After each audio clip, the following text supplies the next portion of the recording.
This is super tactical, but it works wonders. If I meet someone, we'll take a picture and I'll immediately text them the picture. And you'd be shocked at how much people remember just from that. When you cultivate some good relationship, life is just better. And I think it's a real epidemic. People are lonelier than they've ever been. We don't get places alone. Usually there's one person pivotal in that journey. One thing I always believed, find the best mentor. You can learn from your mistakes or you can learn from others, but it's a lot cheaper to learn from others' mistakes. People are willing to extend their hand and say, let me pull you up. We all want to be a hero to somebody. In fact, the people we remember, a hero to us. Who do I want to be a hero to? Consequently, who do they want to be a hero to? If I can understand who they want to be a hero to, that becomes part of my purpose. People get into this autopilot mode of how they connect. Let's talk about practical things that they can do when they're trying to grow their network. There's strategies to connect and build your network. What do I mean?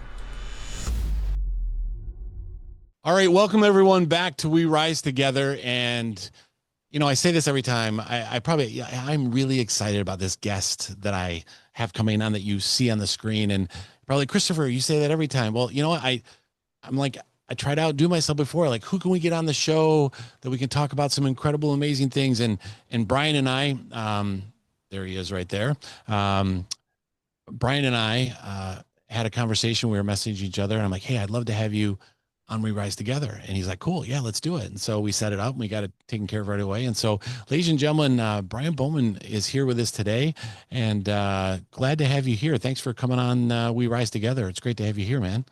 Yeah, thank you, Christopher.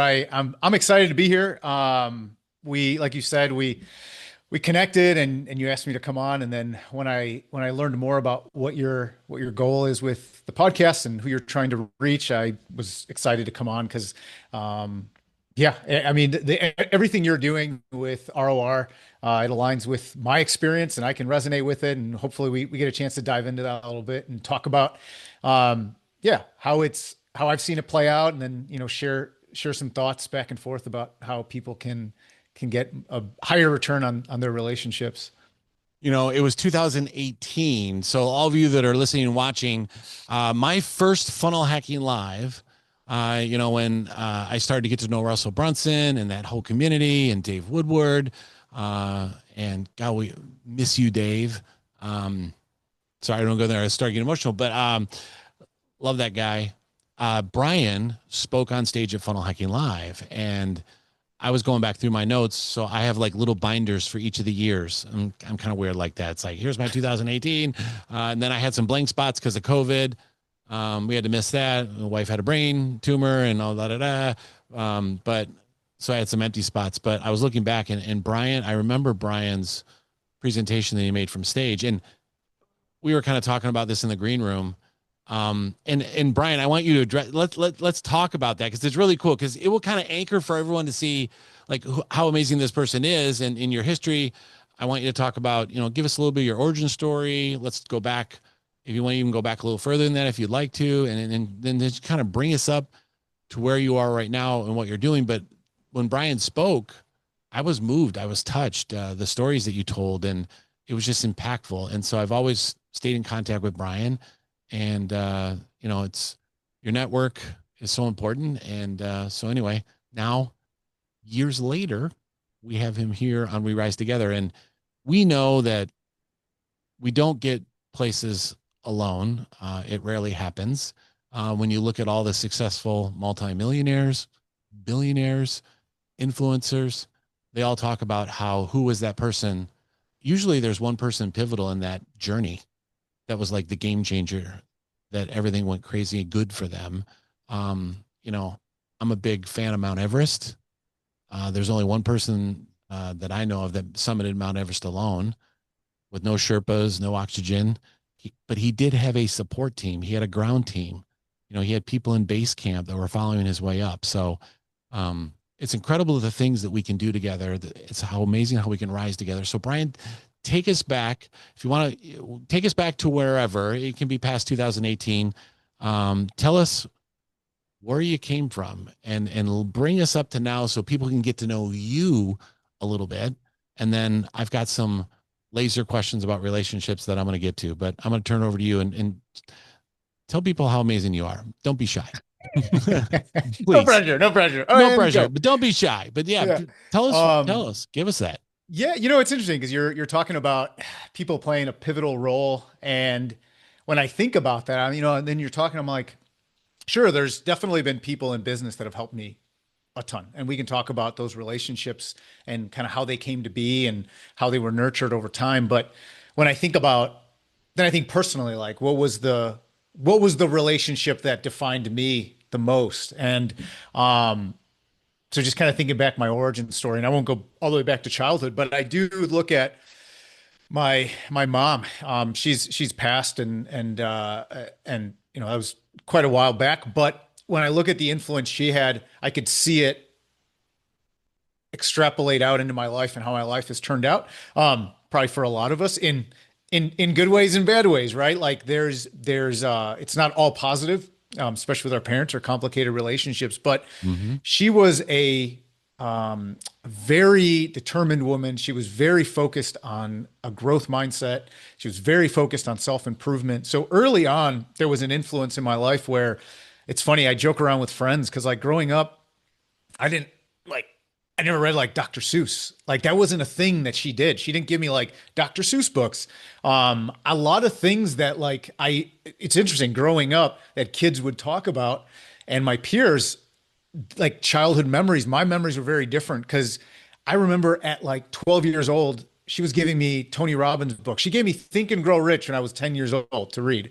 I read Wow. The Law of Success. I was reading Earl Nightingale. I mean, Clement Stone, W. Clement Stone, like that's the stuff I was reading when I was a kid. And she would like quiz me on it and stuff. And she always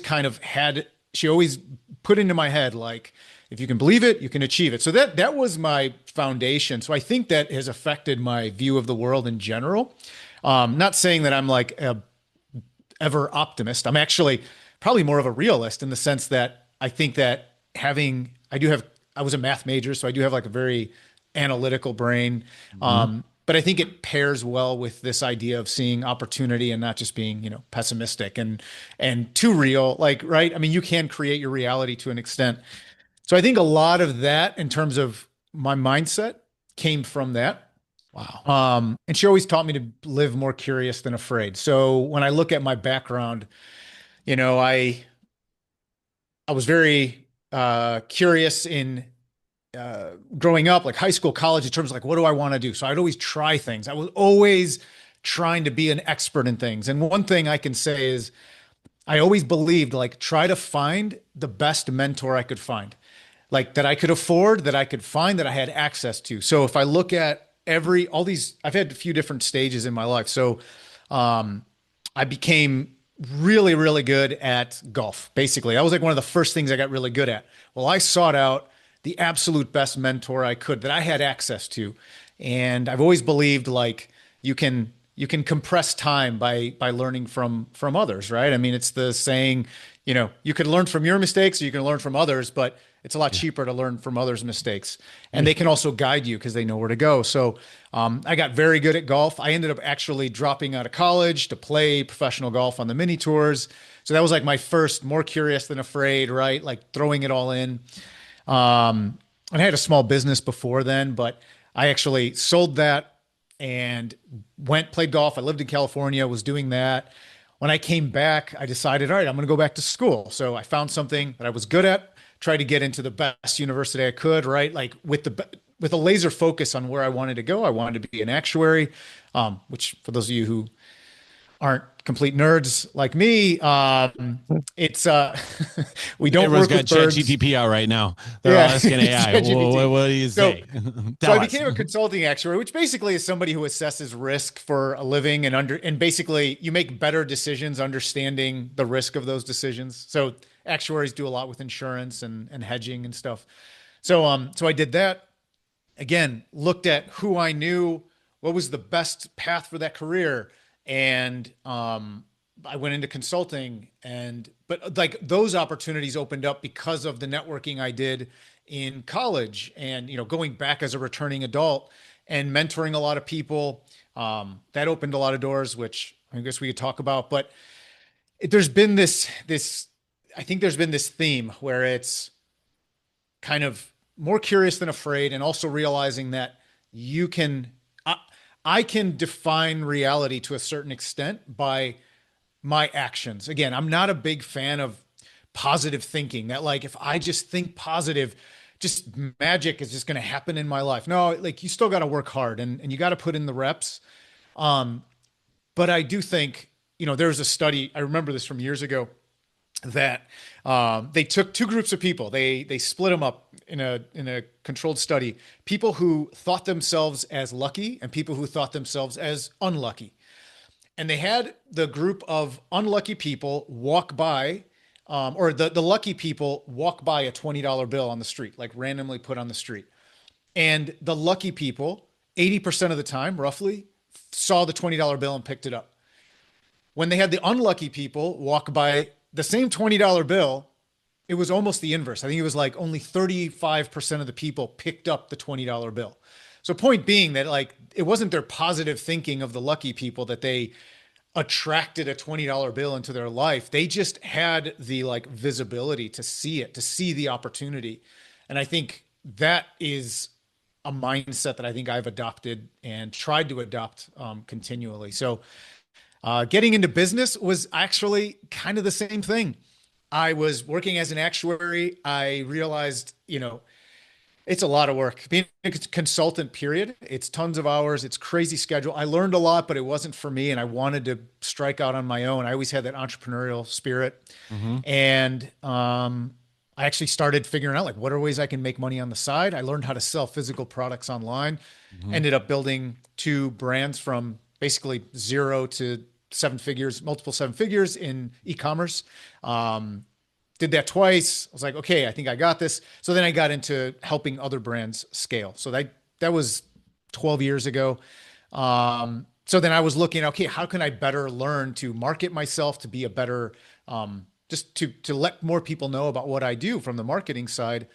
So then I sought out the best, like who can I access, right? Like what room can I get into? A room that everyone is, it almost is like I'm like uncomfortable being around these people because they're so successful, which I think is a really important thing to do, is like to get Mm-hmm. into those rooms as much as you can. And I think it may have been Russell who said this to me years ago when he said, he's like, you can either work your way in or buy your way in. Now I know, and that sounds like buy your way in, but it's not like, money under the table. It's like you could either work 20 years to figure out how to do these, to be a marketer like this, to connect with people at a certain level, or you could join a mastermind, like basically pay to be in the room. And now you sort of fast forward, you compress time again. And that's essentially what happened is like, I really felt like, okay, I'm just making a leap here.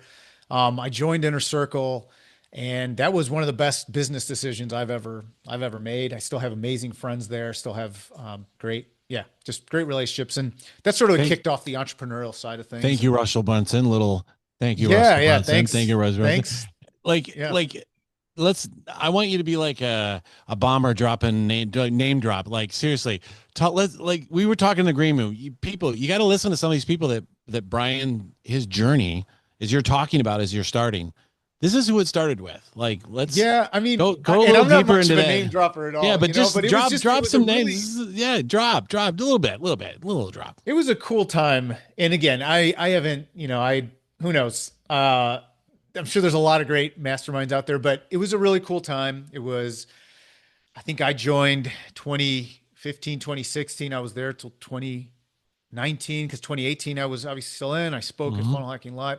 I think Mm-hmm. 2019 maybe. So there was a few years there, but it Mm-hmm. was an interesting time because a lot of the big names that people know now in the internet marketing world, they were doing well. It's not like, they were just starting out, but they were all like on the come up, right? So it was a lot Mm-hmm. of us in this room. I mean, yeah, it was a lot. It was like Alex Hermosi, Dan Henry, Rachel Peterson, Krista Mayshore, Dave Lindenbaum, Peng Joon, like it's on and on. Like Alex Sharfin, there was a lot of people in that room. Obviously some had been in business for a long time, but some were just starting to get get going. And it was a really cool time. It was a lot of networking. It felt very close. And Allison Prince, probably one of my closest friends. And we got seated. I remember we were in the back corner of the inner circle room, sat next to me. And the thing was, I was the only e-commerce guy. I was the only like guy selling physical products and helping people in that. Everyone else Dude, that's was in insane. different type of info businesses. So she sat down and I think Russell had said like, "Oh, you two should meet." So she was also in e-commerce and trying to Mhm. just get started and teaching people how to sell stuff online, physical products. So we met, we connected. Okay, cool. Like it was cool. I'm like, oh, somebody who actually understands my world. And Yeah, she's yeah, we incredible. Like still, I the mean, the queen of ecom. I mean, yeah, Allison we still Prince. talk regularly. Yeah, yeah. So She, yeah. So we're friends. Like we didn't even talk about that name. Katie Richardson, was she in the inner circle? yeah, Katie so but yeah, Richardson. exactly. They were Okay. she had joined, her and her husband had joined in like 2018, something like that. Okay. Yeah. You talk about mentorship. I hired her as my coach. So last year, and like whole nother topic for another day, but game changer. Like my wife came to me and she's like, "What's wrong with you? Like you're different." And I'm like, being coached Oh, by Katie. we've had like crying, bawling out at like at a group, like at someone's house. We're all together, kitchen table, like talk. No, she has that ability to like bring out like the emotions in you.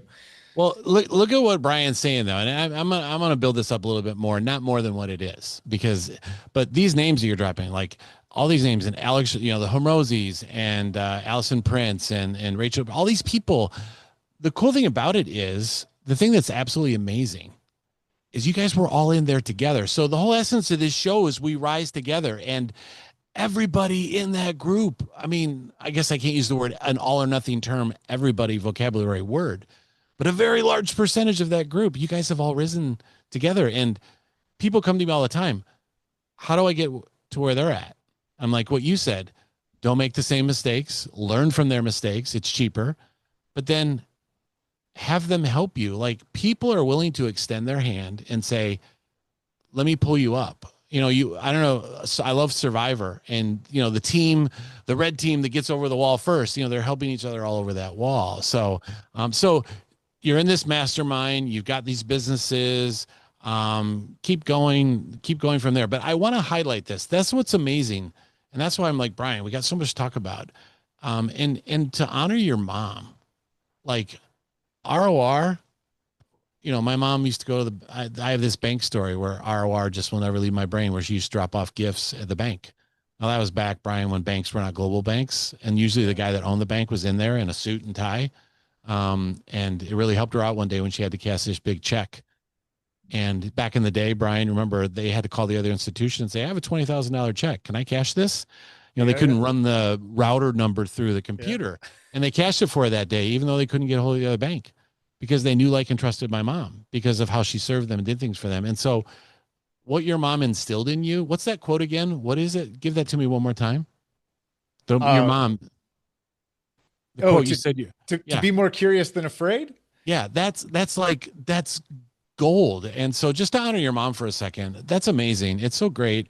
It warms my heart for you to share with that, because I can resonate with that and what I've learned from my mom. My mom's still alive, and whatnot, but that's awesome. So thank you for sharing that. And it's so cool that the thing that you led with was your mom. That's awesome. I love that. And then all these other incredible people that we just dropped some names, but keep going from that. So you're in inner circle, you're doing that, the business, keep going. This is awesome. Yeah. So inner circle, obviously I'm learning. I mean, I'm sharpening up my marketing chops, Yep. Love and that. then I kind of, I went through this interesting period where I was, because I originally what had happened was I had done e-commerce myself, done well, and then saw this opportunity, and I had started a group. Oh, that's right. I forgot about this. I'd started a Facebook group. This was like 2014 maybe. And I was just, being an actuary, one of the things is I was very data driven. So lots of Excel, understanding like the analytics driving decisions, right? Mm-hmm. So I call it, facts over feelings approach. and being a very data-driven approach. I'm not saying that you don't need feelings in marketing, of course, but when it comes to making decisions, you do Understand. have to be, I believe, very uh, precise and data-driven. So I had that background, and at the time, like nobody was talking about this stuff. So like Mhm. the idea of, now it's so common to be like, well, you have to know your CAC and you have to know your conversion rate and all this stuff. Nobody was talking about this. So Mhm. I started just filming these screen recorded videos, talking about it, posting in a group, literally just putting it out there because it was nerdy stuff that I liked. It's what helped me scale my businesses, my e-commerce businesses. And I just wanted to see if it would provide some value. Started a podcast, but literally just putting it out there because it was interesting, it was different, and we'll see if it helps people. People started reaching out. Obviously that snowball started happening. That's when I thought, maybe I've got a consulting business here, right? And my intention wasn't actually to start doing consulting. It really was like, let me put it out there and see if people get benefit from it. And it opened up a ton of speaking engagements. It opened up opportunities in this little e-commerce world, not in the bigger marketing world. And then that's when I joined Inner Circle because I was looking for ways to ramp up what was now becoming a legitimate business with this consulting.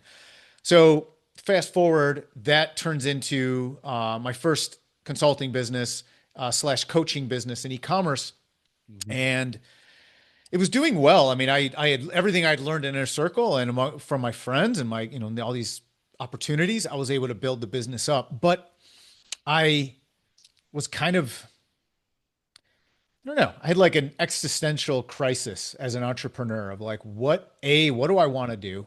Mhm. Really? Do I really love this? And I'm not saying follow your passion, but you do have to be, you have to be excited to get up and do the thing, right? Yeah. You Yeah. can't, once you're past the fear of like paying your bills, right? And that pain to like continue, you need to be pulled, not pushed. Mhm. And I was starting to feel not pulled anymore. Mhm. And maybe I was never pulled. I don't know. It was like it was kind of this crisis I went through. And I shut down all the coaching side of things. So I still had my agency, which is what I Mhm. called it at the time. It was my Mhm. agency doing done for you work and some consulting work for ecom brands. And then that's when I just started to really understand this concept of who do I want to be a hero to? And it was a small book I read by Dan Sullivan, which interestingly enough, we can talk about this. Interestingly enough, Donald Miller talks about it in Build Your in Story Brand Mhm. in a different way, but I think they actually both work together. So who do you want to be a hero to is this question that Dan Sullivan has his clients ask, which Mm. is to That's help you good. define who do you want to serve, right? We all want to be a hero to somebody. In fact, if we all think, who are the people we remember? It's people who were a hero to us. My mom, right? She was a hero to me. I think about some of these relationships, like they were heroes to me, and it's not being a savior. That's not what it means. It just means someone who Mm. was like Yeah. they opened a door. They were there for you. They actually cared about you and provided something that changed your life or, Mhm. helped you. Mhm. So who do I want to be a hero to? And then consequently, who do they want to be a hero to? Because if I can understand who they want to be a hero to, well, now that becomes part of my purpose. So, Mhm. um, if I say, I want to be a hero to founder led brands Mhm. who like who by helping them be a hero. So to create a sustainable business for their family and for their team that will potentially outlast them, right? Whatever, however you want to Mhm. define that for yourself. But the idea is like, who do I want to be a hero to? Who do they want to be a hero to? And how can I help them achieve that? So once I aligned with that, I got like reinvigorated. I was like, okay, like that. I started getting excited again, and then I changed my model, my offer. Which I mean, we don't have to get into the weeds of that, but I Mhm. made I made sure to align incentives, which I think does actually go into networking and Mhm. building real relationships. Is like, Mhm.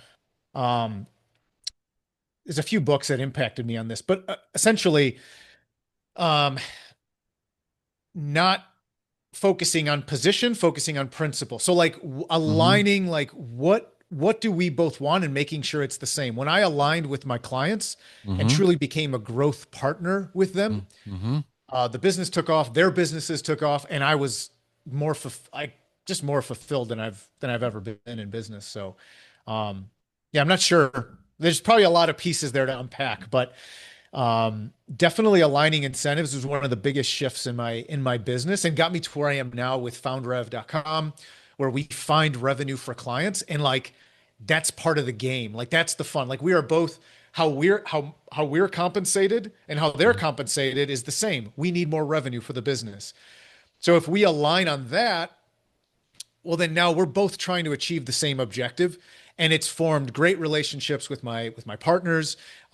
We brainstorm better because we are truly aligned, and we get better results, and everyone's happy. And if if we're doing well, then that means my clients are doing extremely well. Let's have a little advertising moment. Like lift up your shirt so that people can see. Oh Yeah, yeah, there we no, go. it's this is all that people are allowed to wear in this house. So now I want to go deeper into foundrev.com. So I got a couple, I have a lot of questions for you. Yeah. And, I used to write all these questions down and then became a distraction for me. So I'm like, I'm just going to try and remember them because those are the most important ones. Because when you talk about heroes, I loved everything you said about heroes. Because one of the quotes that I always say is Mr. ROR, Christopher Ross says, turn your heroes into your friends. And, people are like, people think all the time, I know at some point in time, Lewis Howes, maybe you didn't think this, but Lewis Howes maybe at one point thought, well, I can never have a relationship with Tony Robbins, Yeah. or they have that mastermind group where, Jay Shetty and Lewis Howes and Brendan Bouchard and all those guys come for, which Allison Prince, I think if I remember, got invited. I don't know, all these names that we're dropping down, you kind of like see them pop up all over the place.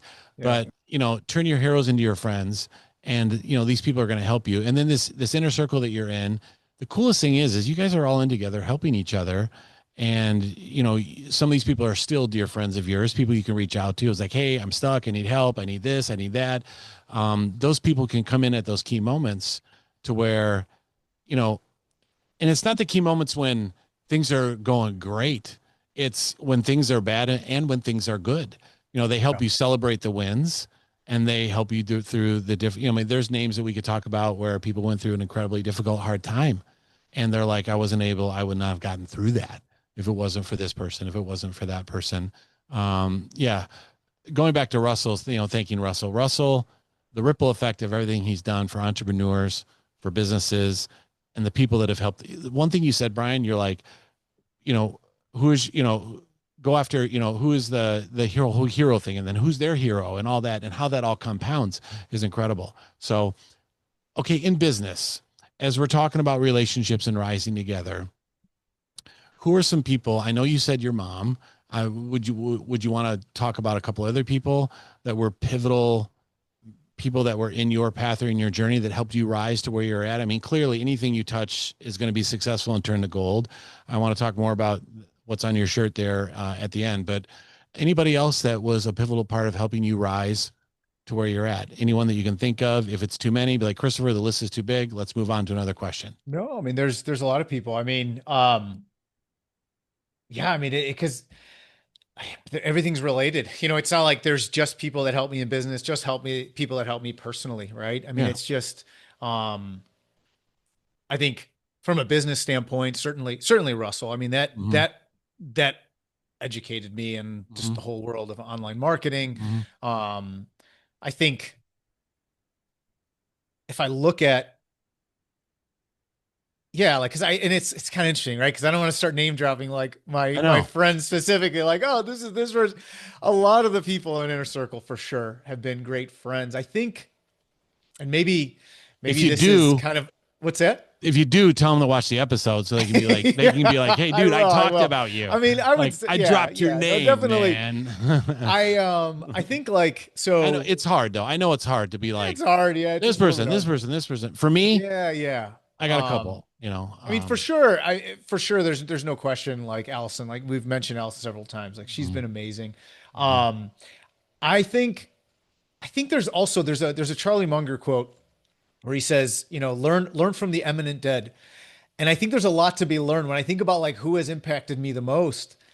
It's also been a lot of things that like I've read. I mean, I can honestly say Warren Buffett and Charlie Munger have impacted my life Mm, as much as people that like I have in front of me that I can touch. I mean, so it's like hard to pinpoint, oh, like this person did this person did that. It's like I'm grateful for all of the relationships I have. mhm, Because I'm actually not one of these people. I'm not a super networker. mhm, I'm not a linchpin. I know there's that idea of like how people mhm, network. mhm, I know a lot of people, but mhm, I think I'm like only close to a small group. And I'm not saying that's the right thing, the wrong thing. It's just my mhm, personality. mhm, Um, so when I think like, yeah, like the friends I have, I hold very dear and mhm, like the connections I have with them. mhm, But I'm not like a super networker. So I say that only for like people who are maybe, well, I'm introverted or I don't really have that. I don't have that kind of personality. Like you don't mhm, have to, by the way, you don't have to be, mhm. making friends with every single person and have that extroverted personality. I think it's more about the quality of the relationships than the quantity. And being truly selfless. Uh, yeah. Sorry, you want to? You bring up a really good point. And one of the people that we work with, like, and sorry, Russell, if you're watching this, or throw rocks at Dream 100 a little bit, but so a dear friend of mine, he helped Amanda Holmes reboot and rewrite the Ultimate Sales Machine, which is ground zero for Dream 100. Dream 100, Chet Sure. Holmes. I have it on my notes here. Yeah. Chet Holmes started it. Well, Amanda Holmes, who I ROR'd and developed relationships with her. And well, you remember Ryan Alear back from, okay. So really funny story. I flew into Minnesota to see Ryan just to pop in for a day and hang out with him and work on some business stuff. And I looked, I'm like, Amanda Holmes lives real close to you. Holy crap. Amanda Holmes lives right down the street from you. Let's go see her. He's like, we can't do that. I'm like, yes, we can. He's like, does she know who you are? Yeah, I've sent her a couple of these. Yeah, she knows who we are. I mean, she knows who Christopher Voss Yeah. is. He's like, all right, let's go. So we hop in his Lamborghini, a blue Lamborghini, and we drive up to her house. And it's just kind of like a condominium type house. She lives there with her mom. The doors open, and he's like, I'm not going. I'm like, I'm staying here. So I'm like, fine. So I hop out of this Lamborghini. I walk up, I knock on the door. The optics are, here's a Lamborghini with the door open, a guy sitting in the car. Who's this guy at the door? Like, what's going on? Her mom comes to the door and I said, hey, I'm Christopher Voss. I know your daughter Amanda. If you let her know that I just stopped by, I'm in town. I want to say hi. Door closes. Ryan's in the car, be like, dude, I told you. I'm like, it's not gonna. Door opens back up. She's like, yeah, why don't you guys come on in? And I'm like, I turn, I'm like, he's like, no way. So we go in, we sit down. She was actually talking with the editor about finishing the Ultimate Sales Machine version 2. And Amanda came down and we had this wonderful conversation. And then Ryan ended up going out to dinner with her and her mom, and just this whole relationship thing all developed from that first thing that I had sent her.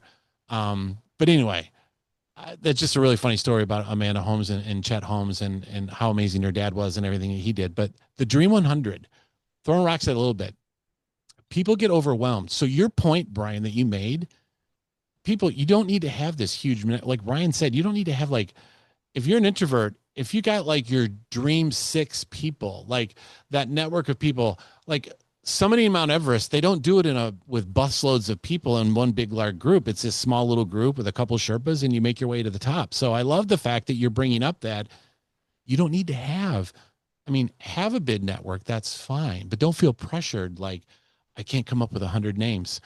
I haven't met one person. Well, one person, one person. I mean, Russ has come up with 100 people, but the Dream 100 list, you're like, oh, I can't come up with 100 names. People stop at 20, 30.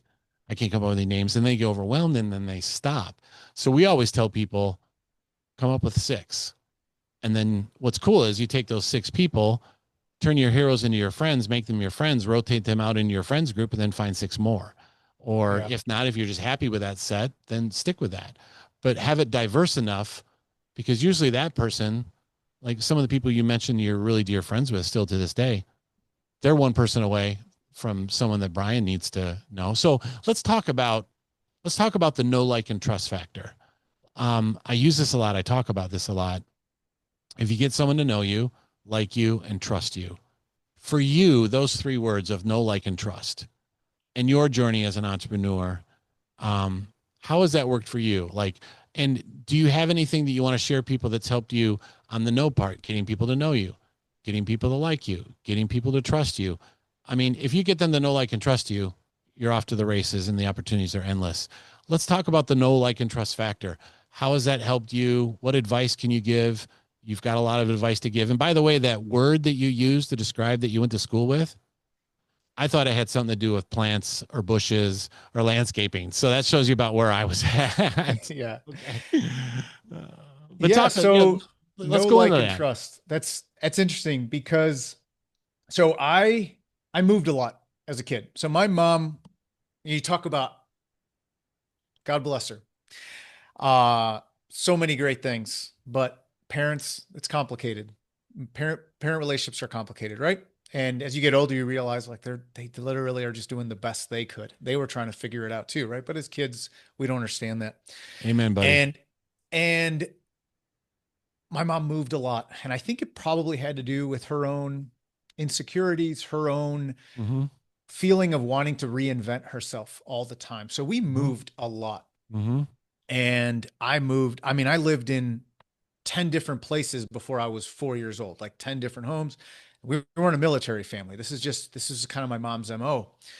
And we moved to Puerto Rico. I'm half Puerto Rican. We moved to Puerto Rico. She was Puerto Rican. In Puerto Rico, we lived in several different homes. We moved back when I was 11, lived in several different places, got pulled out of high school 2 months in as a freshman to a new high school. Like it was just this always moving. So I had to figure out how to connect with people quickly Mm-hmm. because I was always the new kid, right?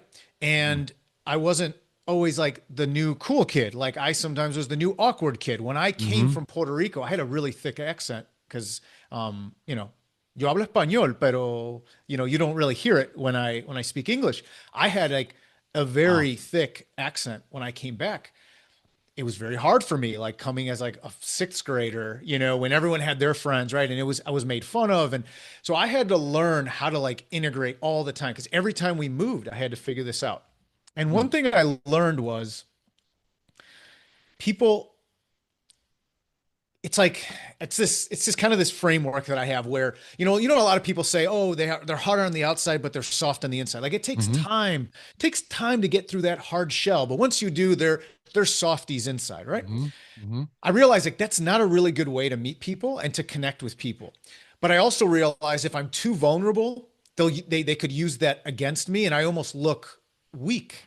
Hmm. So there was this in between that I learned where you're like soft on the outside, just soft enough to let people in. So there's like I was vulnerable right away. I was honest right away. But so it's like you're in, but you're not all the way in. And then it is actually, then there's like a hard shell underneath there in the sense of like protective of like my depths, right? Because Mm-hmm. to really reveal all of your depths, your true like complete vulnerability. Everyone says be vulnerable. Yeah, to an extent, because that in the wrong people's hands is actually, it can be destructive to your confidence, to your psyche. I mean, it can be really bad. Mm-hmm. So I learned like soften the edges, let people in, be vulnerable to an extent. And then the people who you really can trust, then that's your inner circle and you can really get close to them. So I learned that very Mm-hmm. quickly. I was accepted in groups because I was just real.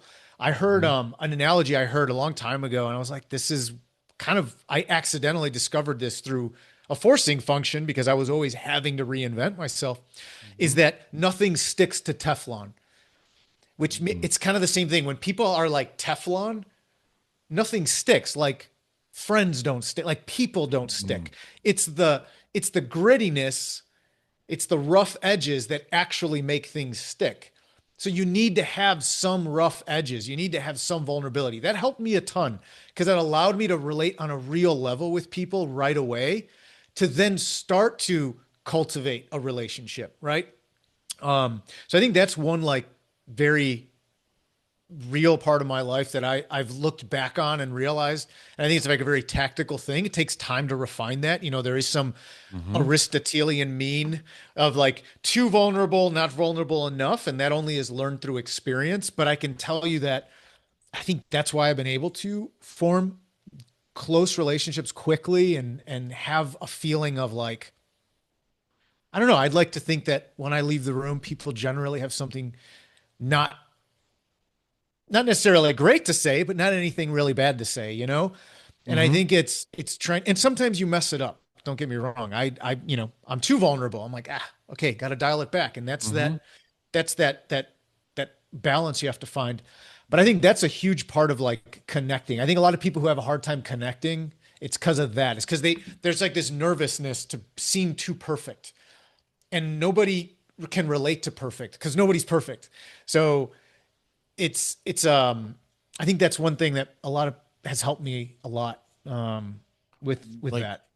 whole, like I need a microphone. I need a microphone. I can just be like seriously, Brian, that was awesome. That is, thank you for sharing that because you're listening, you're watching this. We talked about the overwhelm of don't worry about it, have this huge network and all these people got to go after, and then you're soft on the outside and hard on the inside. Like your analogy of that is awesome, and being authentic enough and real enough to open up yourself enough so that someone can get a little peek, but not like, and that's a big mistake, Brian. I'm glad you mentioned this because people, this is a mistake that people make. They like open up all the way, and then someone's like, whoa, this is Whoa, like exactly. Whoa, it's way too much. too much. If they haven't hit that mean, right? That mean in the middle. It's either like stoic and I have no flaws, or they let it all out there and it's like, bro, chill. Like it's too much. And it's this finding that spot because then people they see it and they're like, oh, okay, this is cool. This is safe. I can actually open up a little bit. And that's when you start to connect. And I think that the next thing is if you can take a genuine, I think this is lacking in the world. I heard a podcast not that long ago. I think it was Simon Sinek on Love that guy. Diary of a CEO. And he was talking about AI, and then he was talking about a new book he's writing on how to be a real friend, a genuine friend. This is something that is so desperately lacking in the world, and which means it's such an incredible opportunity for you if you're listening to this. I will tell you this will change your life. I Lean in. this all came from this idea. So I call it whenever I'm talking to my friends about this, I call it the Da Vinci method because I went down this rabbit hole. I super nerded out on Leonardo da Vinci. I tend to do this. I nerd out on topics and I go way deep and like immerse in them. And I got really into Leonardo da Vinci, which by the way, again, talk about networking and learning, read biographies. You'll learn a ton and you'll learn from their mistakes and not make them. Absolutely. Um, so I read Da Vinci's biography, Isaacson's. I got really into it. I watched everything about him. And here's one thing about Da Vinci that I think everyone can take away. He was insatiably curious about everything, about everything. He in his notes, there's a note he wrote in his journal. Go down to see, Vespuccio or whatever in Florence about the tongue of the woodpecker, to ask him about the tongue of the woodpecker. Like he's just curious about everything. So I realized in my interactions, I kind of adopted, I looked at what had worked for me and kind of created a framework, this like Da Vinci method, right? Where when I would talk to people, I would just be genuinely curious. Don't network because it's what Dale Carnegie said. Don't use their name because it's the most important word in their vocabulary. Don't do all that. Just like they tell you, oh yeah, I went on vacation. Oh, where'd you go? Oh, I went to Paris. Oh my gosh, I've always wanted to go. What'd you do? Oh, we went to the Louvre. Oh, did you see the Mona Lisa? Yeah. What else? I heard there's other things that other than the Mona Lisa. Like, genuinely be curious. They tell you what their profession is. I ask people all the time. We just went to dinner. It was like I was a plus one for a work dinner. Love it. And I was just asking people what they do. And I'm like genuinely curious. And how is AI impacting that? And what are you most worried about? What are you most excited about? And it wasn't these people, I'm not going to get anything from, like, we're not going to do business together. I just genuinely am curious. It's like this idea of like Da Vinci of just always looking around, and A, you're going to learn a lot about the world. B, Hmm. people are going to walk away and they're going to have probably something positive to say about you because it's going to be one of the best conversations they've ever had. Hmm. Even though you barely did any talking because you were just asking questions, you'll find that then people will then ask you about what you're doing, which a lot of us can all say is very rare because I feel like interactions right now have turned into social media feeds. Because if you notice on social media, we just scroll and it's like, this is my life. This is the car I bought. I just got engaged. Look at me, look at me, look at me. So then we scroll, scroll, scroll. So then when we talk to people, we're just like a social media feed. Like I Hmm. did this, and then I did this, and then I did this, and I did it. And then they're like, and I did this, and I did that. And here's me with this person. And it's not a real interaction. Hmm. But when you kind of break that pattern and you're genuinely curious and asking questions, A, you realize really quickly who are the people who actually are genuinely interested in you, which is a side benefit. But Hmm. B, it is a great way to like start to build real connection with people. So a little bit of vulnerability and then be genuinely curious. And you'll be shocked at how much that'll help you actually connect with people.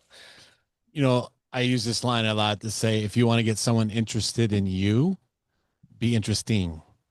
Like, Yeah. people are always like, they want everyone be interested in me, be interested in me, be interested in me. And the biggest way you hit the nail on the head to get them interested in you is be interested in them. And people, you're exactly right. It's all about me, me, me. Look at me, look at me, look at me, look at me. And we tell people all the time, send them a note in the mail, send them a gift, lead with something, serve them, do something for them, be unique. People are like, talk about you hit on the thing. I don't even have to ask you the question, but people talk, the word of authenticity, be authentic, be authentic, be authentic, be authentic. People Yeah. are like, how do I be authentic? I tell people, be different than everybody else. And Yeah. you'll be as authentic as humanly possible if you are just different than everyone else, because people get into this autopilot mode of how they connect and they forget everything they learned on the playground in elementary school. I mean, in elementary school, that's where we learned how to build relationships. Like you talk about having to move around. That's incredible. I mean, as a young child, it was ingrained in you how to really quickly walk into a room. And people go to a mastermind, they go to a live event, they go to a Zoom thing. I mean, now everything's done. A lot of things are done in Zoom. Like, Yeah. how do you connect that way? And so, a little bit of vulnerability, a little bit of authenticity, and then don't overwhelm them, because sometimes people are like, holy crap. I tell people, don't make someone regret they shared something with you, because they're like, oh, I shouldn't have shared it with this person, they ran with it. Yeah. So dude, that was Yeah. really awesome. Yeah. Thank you, I love that. Okay, we really know, like, and trust, well covered there. You gave some practical things that people can do. Somebody that's just starting out, I think we help we help people that aren't starting out, because they have more money than they have time, and they know, like we talked about a little bit before, find somebody that knows how to do it and made all the mistakes, so someone can come to us and say, help me get connected to this person. And I always joke with Russell took like a decade to get that relationship built with Tony Robbins. You know the whole story, because Russell's probably shared it several times in areas that meetings that you've been in, or Yeah. Yeah. masterminds. Yeah. Yeah. I joke with Russ one time, like, too bad he didn't know me. We could have closed, There you go. we could have, Could have compressed time. we could compress that time and it wouldn't taken Yeah. you 10 years. But, um, you know, so people starting out, talk to the people that are at the Bryan Bowman part of your journey in the beginning. Like, let's talk about a little bit more about practical things that they can do when they're trying to grow their network. Yeah. They're trying to create this group that you were so fortunate to have in the beginning, of these amazing people that we talked about in the very beginning. How can we help these people that are in that journey, beginning off, to understand the importance of a relationship? I mean, I'm alive today. I'm on the Zoom with Bryan. I'm speaking to all of you because of a relationship. I would be dead. My wife would be a widow, and my 9 children would be fatherless if it wasn't for a relationship. If that's not enough for you to go, okay, I mean, we're coming into 2026. Everyone's got all these goals, right?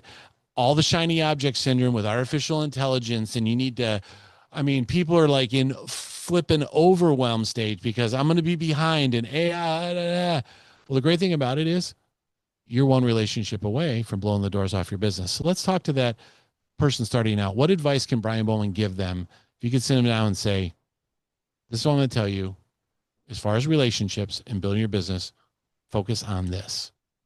Yeah. Yeah. And this is good. I think there's also some like really tactical things that I could recommend. Um, I just had like an idea, like a framework, because I think to answer your question, there's two different ways to approach this. I think that you have your personal, it's like a Venn diagram. I just thought of this. You have your personal and business. So if this is personal, and Mm-hmm. I'll put this up to the screen in a second. I love it. So I let's say love this the is your tactical personal. word. What's that? I like the tactical word, tactical approach, Yeah. because that's So what let's people say need. that you have like a Venn diagram, right? You have personal and business. Okay. And then on the personal side, there's going to be strategies or tactics or things you can do, right? To connect and build your network. But like the kind of friendships you want in a personal way I mean, yes, you want to have close friendships with business, but sometimes it is like really just a business relationship. Not saying that that's any less of a relationship, but it is going to be by nature probably a little more transactional Mm-hmm. than a like personal relationship. Mm-hmm. And so those types of relationships can be different, but they can also intersect. And what I mean is I've mentioned Allison. Allison is very much a business relationship. We've done business together. We've, made money together, but she's also a friend. Like I know where she's on vacation this week. Like we're friends. The same way that my buddies that I train jujitsu with and are my closest buddies, like they're my friends and we will never do business together. So Mm-hmm. there's like these three categories, right? And there's some people in my life that are only, sorry, that are only business relationships and they're still Mm-hmm. great relationships, Mm-hmm. and some that are only friends and some that are in the middle. In the same way, there's sort of strategies that I think benefit you more on the business side, the personal Mm-hmm. side, and sometimes in the middle. So Mm-hmm. what do I mean? What are things that people can do? I think back to your point, Christopher, is, if you want people to be interested in you, be interesting. This is like a very tactical thing, still something Mm-hmm. I do. And I Mm-hmm. don't do it. I do it because I'm genuinely curious about this stuff, but it Right. actually ends up helping me a crap ton when you throw me in a room with 20 people that I don't know, and being able to be soft on the outside and connect and be curious is have something to talk about. So I can't, no one ever, people now just doom scroll. One of the things I do, I'm not a big fan of that. Subscribe to a newsletter, like an email newsletter that Mm-hmm. like summarizes information. So Morning Brew, 1440, um, there's a lot of them out there. Every Mm-hmm. morning you're going to get some stuff that's happening in the world. Mm-hmm. I read Wall Street Journal. I just read kind of the highlights. So there's like information, I have things to talk about. And it's fresh, top of mind that day. Mm-hmm. So at any point, if you throw me into a situation where I have to talk to somebody, I just have kind of a reservoir of things. So once they tell me, oh, they're an accountant. Oh, I just read, What do you think about that? See, like Mm-hmm. now I'm like able to start connecting pretty quickly. But same thing with business, right? Like stay tuned in. But I think that getting more information so that you have something interesting to talk about is tactically something really helpful. Mm-hmm. On a purely business standpoint, I can't minimize the impact of me making that decision to write a check that was just the biggest check I've ever written to get into the room. I mean, as much as I want to talk about all my great networking skill, like all these tactics, I wouldn't have been able to get in that room otherwise. So I think that for your listeners who are looking on a business standpoint, for perspective, that helped a lot. That alone is not good enough. You still have to be a person and you have to be able Mm-hmm. to connect with people, but that Mm-hmm. at least gets you in the door. I think also start where you are. You don't just start doing this when you go to that event in Vegas with all the marketers. Mm-hmm. Start at the grocery store, at Mm-hmm. the checkout. Mm-hmm. How's your day going? oh, like Hmm. Hmm. start getting used to like taking an interest in people. Hmm. Start with your family, start with your friends. I think like we work that muscle to get used to it. So when it matters, right, you're prepared. I think really tactical. Can we get really tactical? Absolutely. Yeah, that's So why this is people one thing I learned from Bart Miller, who we used to be very close. I need to, he's another guy I have to Voxer today and say, hey, what's going on, man? I'm so glad you're doing that. That's so cool. So I learned this from him and I still do it. Two things. I take notes on people on my phone when I meet them, always. Hmm. So I know kids, wife, just so I can recall it, right? Hmm. I save birthdays on my phone. Anyone, if I Hmm. ever find out their birthday, I save their birthdays. And this is super tactical, but it works wonders. Is he will, and I learned this from him. If I meet someone, we talk, boom, hey, can I get a selfie? Boom, we'll take a picture and I'll immediately text them the picture. I'll say, Hmm. hey, it was awesome to meet you. Hmm. That is like super tactical, and you'd be shocked at how much people remember just from that. They remember it's such a small thing, and it's you talk about leverage, very small effort. I know Christopher, you talk about small hinges swinging big doors. Hmm. Talk about a small hinge, a small investment, a small action that has huge benefit. That has been really helpful. Um, yeah, I mean, I could go on and on. Like, start a These are podcast. awesome. That's a great way to build a network. Um, No, that's awesome. And people, here's the thing. Here's a false belief that everybody has. Everybody does this. It won't make a difference. And you guys, everyone hears me say this. You're listening to me again now. No, they don't. Like people are like, oh, if I send a little card, like 99.9% of every relationship I have in my Rolodex started with sending someone a card. yeah, And the cool thing about it is sometimes that's the only thing it takes. Like, people take a selfie of the card that you sent them. Like, dude, I never get cards in the mail anymore. What does the mail bring you? Bills, bad news, advertisements. But you send them a handwritten note in the mail, and you talk about being authentic. You know what we tell our students sometime? Okay, those of you that get a card from somebody and there's a mistake in the card, it may be intentional.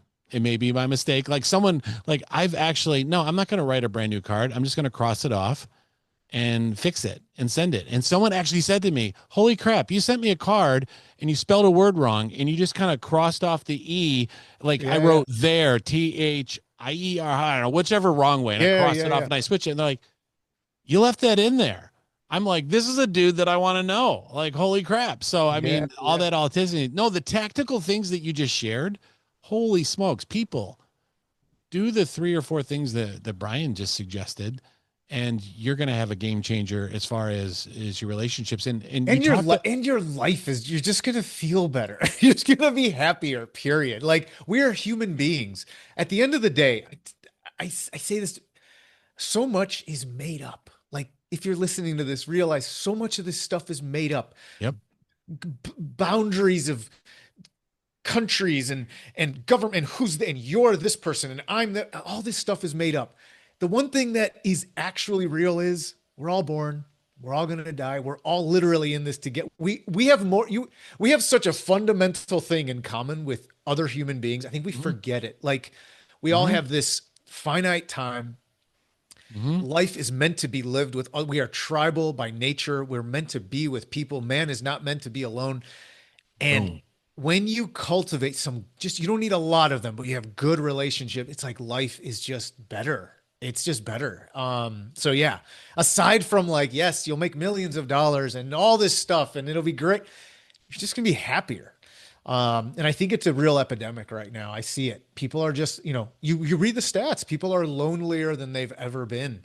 Um, and I think especially guys. I think it's for guys, it's hard. Mm-hmm. We're just Mm-hmm. not naturally, we don't let our guard down. We're not vulnerable. We don't, Mm-hmm. there's this idea of, you know, and I'm all about being masculine. Don't get me wrong. I train Yeah. jujitsu. Yeah. Yeah. I think it's important, lift weights and everything, but Yeah. we can still let that guard down and connect. It's really important. There's a lot of men that I have an opportunity to spend time with. Mm-hmm. Several have opened up and they're like, man, like I've been needing this to spend.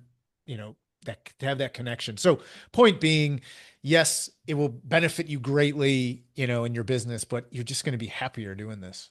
There's a chemical reaction. I mean, sometimes when I teach my students, I get into the weeds of the science of the chemicals that go in your body. I mean, when you Yeah. naturally do something like Gary Brown was one of my mentors. I learned Sandler sales from Gary Brown, the Sandler sales system. And Okay. he wrote 2 care cards a day, Monday through Sunday. Every morning he got up, he wrote 2 cards and sent them out to people. He called them care cards. I have a little freebie I give to people called the power of 2 cards. When I spoke on stage at Funnel Hacking Live, Bryan and I both share one of those characters, and you probably have the water bottle. I know the coveted water bottle that Miles Clifford gets all the speakers that has ClickFunnels on it's a white water bottle. I don't know. Maybe they didn't give them out when you in I don't think they were 2018. doing it then. No, there was like a watch and there was something else. Yeah. Yeah. Well, this water bottle is like an Oscar because it says ClickFunnels on it. It's a white Yeti water bottle. It's my favorite water bottle, and I use it everywhere. And then the character that they give you, but I call it the power of 2 cards. And the people don't. Someone licked a stamp and put it on this and sent it out. And those of you that are watching this, you remember the easiest way to get someone's address. How do I reach out to somebody? I tell them, here's the secret sauce. Ask them for their address. They're like, what? Like, yeah, you say the following script. Hey, Bryan, saw you speak on stage at Funnel Hacking Live. I had this thank you note I wanted to send you to thank you for the things you said on stage because they changed my life. Would you mind sharing with me what the best address would be to make sure you get this thank you note? People are like, that works. I'm like, yeah. Sure. People are like, I want to get a thank you note in the mail. I want someone to be nice to me. Now might not give you your home address, right, Bryan? But it's like they'll give you an address that they get the note. You mentioned Warren Buffett earlier. So we ROR'd Warren. I got to tell you the story in the green room. Warren Buffett sent a personal letter, not his secret. Like this wasn't like formed. It was Warren sent a letter to our client saying, thank you so much for what you sent me. I really appreciate it. Named the gift items we sent to him. And then said, oh, by the way, here's a gift for you. This is a really cool story. There's so much more to it. I got to tell you some other time, but we did Warren Buffett. It was really cool. That's cool. You said something to the effect of people are hungry for real, authentic relationships. We're in this trust recession. Artificial intelligence is changing the world. But one thing, artificial intelligence, because it's exactly what it is, it's artificial. True relationships, authentic relationships, things that are built on the right things. These tactical things you gave are awesome. People do them and open up just enough. And then, Bryan, you said, work your way in, buy your way in. And I want to go back to that comment, and then I want to talk about what's on your shirt. The easiest way to work and buy your way in, I tell people, you invest in a course, like you said, invest in a mastermind. But once you get in the room with these people, focus on return on relationship, focus on what can I do for these people? I mean, you buy someone's lunch enough times, like, I don't know if you ever had this, you go with a buddy and like, you buy lunch, and finally you're like, dude, I will stand up on this table. I will beat my chest. I will throw chairs in this room if I'm buying lunch today. Like, no, you're not buying lunch. You bought lunch the last 4 times. I am buying lunch today. And that's the thing. People at some point in time are going to be like, Maya Angelou, I know you like this quote. People will forget what you said. They'll forget what you did, but they'll never forget how you made them feel. And if you can create an emotional response in an individual, I mean, Bryan Bowman clearly has done this. By the way, when I remember you on stage, and I've seen your pictures online, when I first got in this suit, I'm just like, yeah, you've been working out, dude. Because I was just like, I mean, you probably wore a small shirt today just on purpose to be like, rah, But no, you've been working. I was like, wow, this guy's you're working out, man. I'm on this journey. My son who's home from college for wrestling, he's a college wrestler. Awesome. I like him already. Monday, Wednesday, and Friday. So did you wrestle? I did. Yeah. Oh my gosh. Okay. Geez. But he's Monday, Wednesday, and Friday. We're going to the gym doing resistance training. He's killing me. It's awesome. I'm so sore. Like, I'm surprised we did leg day, and I'm literally standing here hurting. But real quick pivot back. When I told you about that story about Russell wrestling at the adult tournament, I took my son with me. Spencer and Russell wrestled on the beach after the beach wrestling was done. Spencer wanted to wrestle Russell. So I pulled Spencer over. I'm like, come here. He's like, what? I go, come here. I go, don't break my friend. He's got 2 more days to wrestle. So they started going, and, Russell's competitive.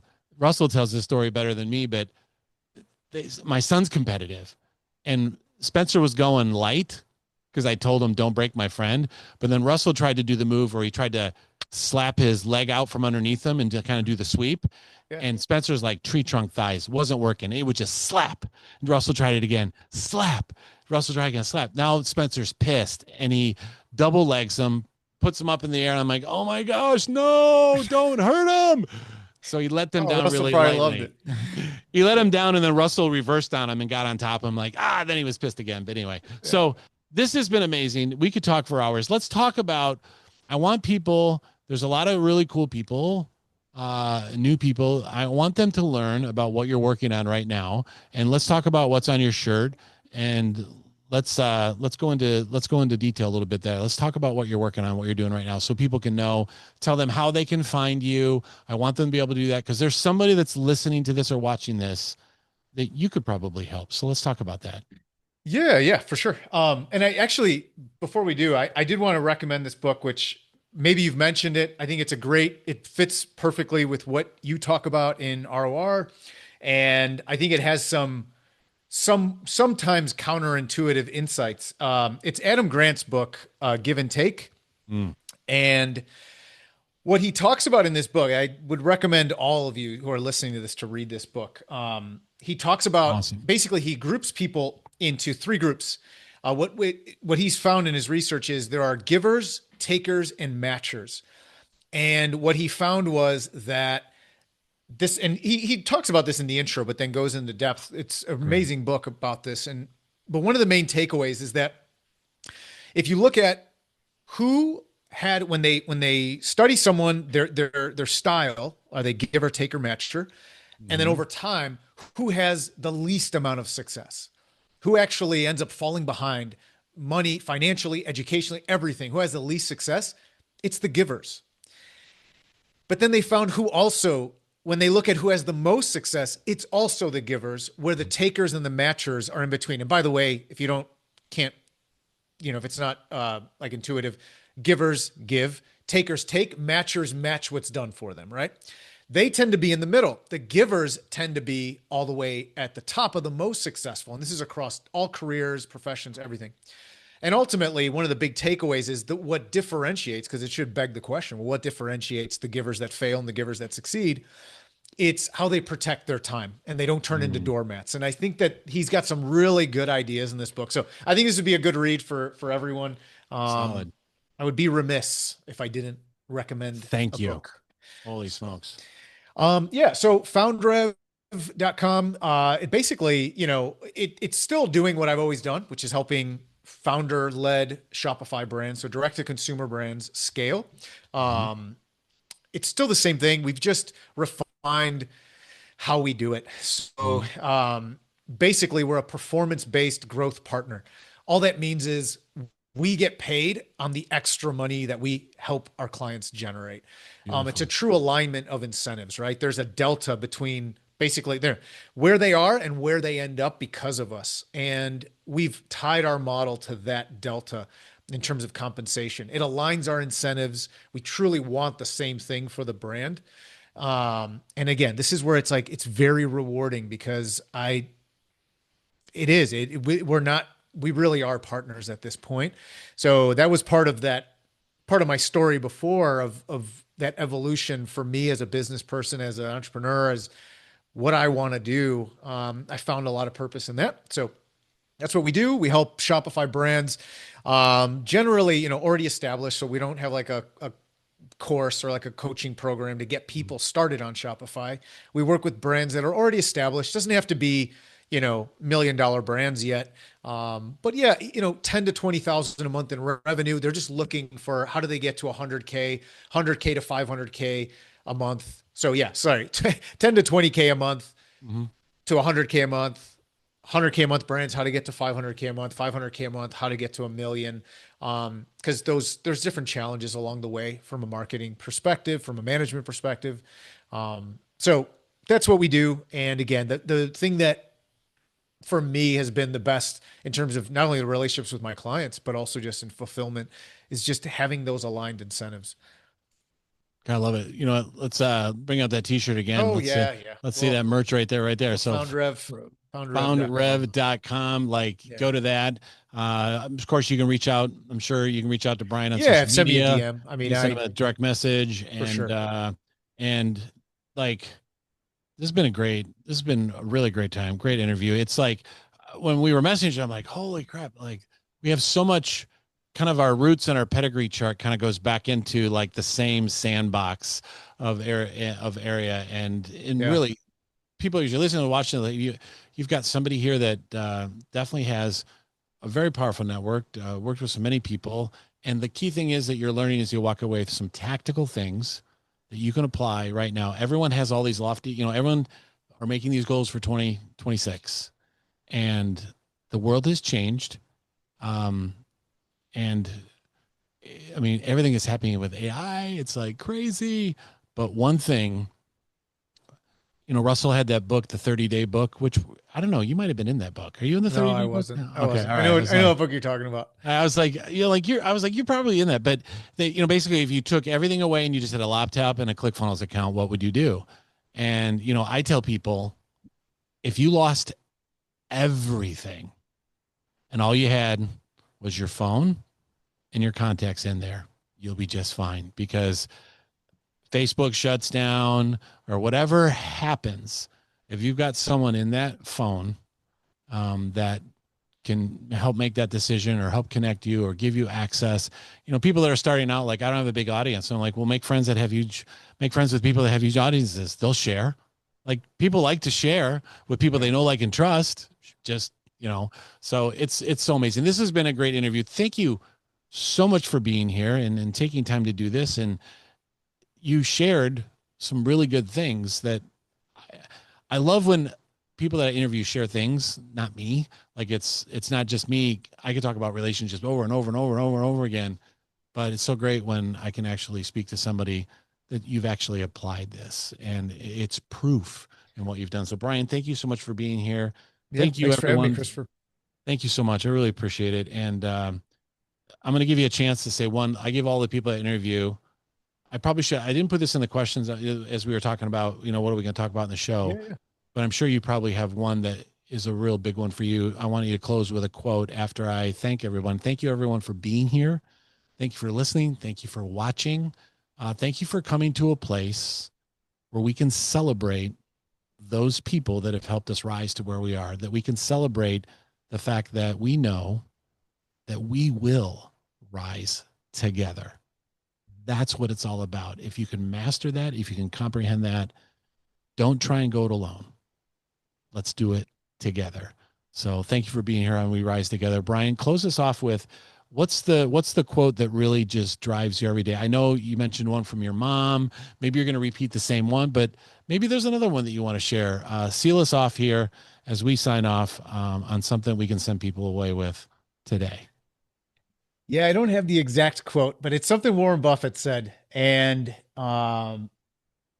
he obviously is the example of what compounding can do.